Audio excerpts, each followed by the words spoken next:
Hi friends, welcome back to Ripple Space Time. Shiva here. അപ്പോൾ ഇന്നൊരു ചെറിയ short ആയിട്ടുള്ള വീഡിയോ ആണ്. iOS 13 റിലീസ് ചെയ്യാൻ പോവാണ്. WWDC കോൺഫറൻസ് ജൂൺ മാസത്തിൽ തന്നെ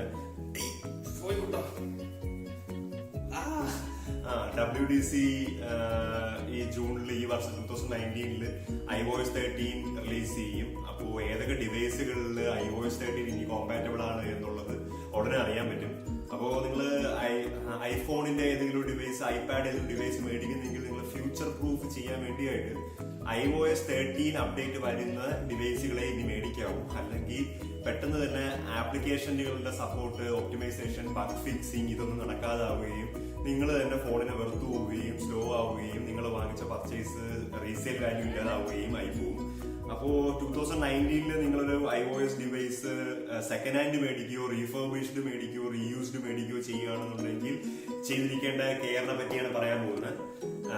ബേസിക്കലി പറയുകയാണെന്നുണ്ടെങ്കിൽ ആപ്പിളിന്റെ A9 ചിപ്പിനെക്കാട്ടിലും A9 ചിപ്പും മുകളിലോട്ടുള്ളതും പർച്ചേസ് ചെയ്യാം. A9 അതിനോട്ട് മുകളിലോട്ടുള്ളത് പർച്ചേസ് ചെയ്യുക. A7 സീരീസ് ചിപ്പ് ഉള്ളതൊന്നും ഇനി സെക്കൻഡ് ഹാൻഡ് പോലും മേടിക്കരുത്, റീഫർബിഷ്ഡ് പോലും മേടിക്കരുത്. അതാണ് പറയാൻ ഉദ്ദേശിക്കുന്നത്.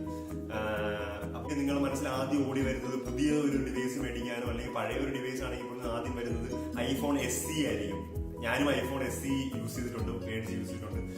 But unfortunately iPhone SEക്ക് iOS 13 update വരാൻ ഒരു 90% ചാൻസ് ഉണ്ടാവില്ല. iPhone 5ഉം iPhone 5ന്റെ അതേ മോഡലിൽ വരുന്ന SEക്കും വരുന്നില്ല. പക്ഷെ വന്നു കഴിഞ്ഞാൽ വളരെ ഒരു ഹാപ്പി ആയിട്ടുള്ള ഒരു ഫീൽ ആയിരിക്കും iPhone SEയിൽ വരികയാണെന്നുണ്ടെങ്കിൽ ആ ഉപയോഗിക്കുന്ന ആൾക്കാർക്കും ഇനി മേടിക്കാൻ പോകുന്ന ആൾക്കാർക്കും. അപ്പോ കറന്റ്ലി നിങ്ങൾക്ക് ഏറ്റവും ബെസ്റ്റ് ബൈ എന്ന് പറയുന്നത് 6S മുകളിലോട്ടുള്ളൂ. 6 മേടിക്കരുത്. 6ന്റെ ബെൻഡ് ആവാനുള്ള ചാൻസ് ഉണ്ട്, നിങ്ങൾക്ക് അറിയാൻ പറ്റുന്ന പോലെ. അപ്പോൾ 6S അത് മാത്രമല്ല A9 സീരീസുമാണ്, മറ്റത് A7 വരുന്നതാണ്. അപ്പോൾ 6S ടോട്ടൽ ഒരു ബെസ്റ്റ് ബൈ, ഒരു വെർത്ത്, ഇപ്പോഴത്തെ മണിക്ക് വാല്യൂ വെർത്ത് ആയിട്ടുള്ള സംഭവമാണ്. കാരണം iOS 13 അപ്ഡേറ്റ് വരികയും അതിന്റെ ക്യാമറ 4K റെക്കോർഡിംഗ് പോസിബിളുമാണ്. അപ്പോൾ നിങ്ങൾക്ക് അതിന്റെ കൂടെ തന്നെ മാക്രോ ലെൻസ് അല്ലെങ്കിൽ ടെലിഫോട്ടോ ലെൻസ് ഒക്കെ യൂസ് ചെയ്ത് പ്രൊഫഷണൽ ലെവലിൽ യൂസ് ചെയ്യാം. അതേ സമയത്ത് iOS 13 അപ്ഡേറ്റ് വരുമ്പോഴത്തേക്കും മൾട്ടി ടാസ്കിങ്ങും അതുപോലെ തന്നെ സ്ട്രീമിംഗ് ചെയ്യാം. ഗെയിം കളിക്കുന്നവർക്ക് പോഡ്കാസ്റ്റ് ചെയ്യാനായിട്ട് എളുപ്പമാണ്.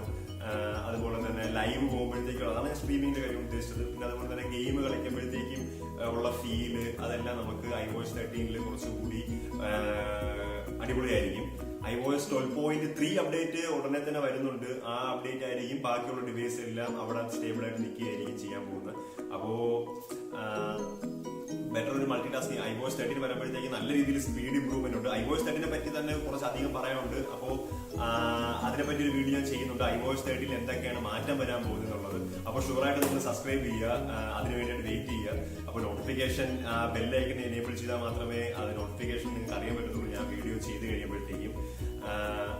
അപ്പോ ഇത്രയാണ് പറയാനുള്ളത്. 6S മുകളിലോട്ടുള്ളത് മേടിക്കുക. ഐപാഡിന്റെ സീരീസ് പറയുകയാണെന്നുണ്ടെങ്കിൽ മിനി 4, മിനി 2 ഒന്നും ഇനി മേടിക്കരുത്. ഐപാഡ് എയർ ഇനി മേടിക്കരുത്. സെക്കൻഡ് ഹാൻഡ് പോലും മേടിക്കരുത്. മേടിക്കുന്നെങ്കിൽ, പുതിയതായിട്ട് മേടിക്കുന്നെങ്കിൽ ഐപാഡ് മിനി 5 തൊട്ട് മുകളിലോട്ടുള്ള പുതിയതും, സെക്കൻഡ് ഹാൻഡ് ആയിട്ട് ഐപോഡ് പ്രോ ഇറങ്ങിയിട്ടുണ്ട് 2010 ചിപ്പ് വരുന്നത്, അത് മേടിക്കാം. അപ്പോൾ ഇത്രയുമാണ് iOS 13 ഏതൊക്കെ ഡിവൈസുകളിൽ അപ്ഡേറ്റ് ആവുമെന്നുള്ളതിനെ പറ്റിയുള്ള ഒരു ഷോർട്ട് ഇൻഫർമേഷൻ. അപ്പോൾ ഇതുപോലത്തെ വേറെയും വീഡിയോ ആയിട്ട് കാണുന്നവരെ Shiva signing out from Ripple Space Time. By.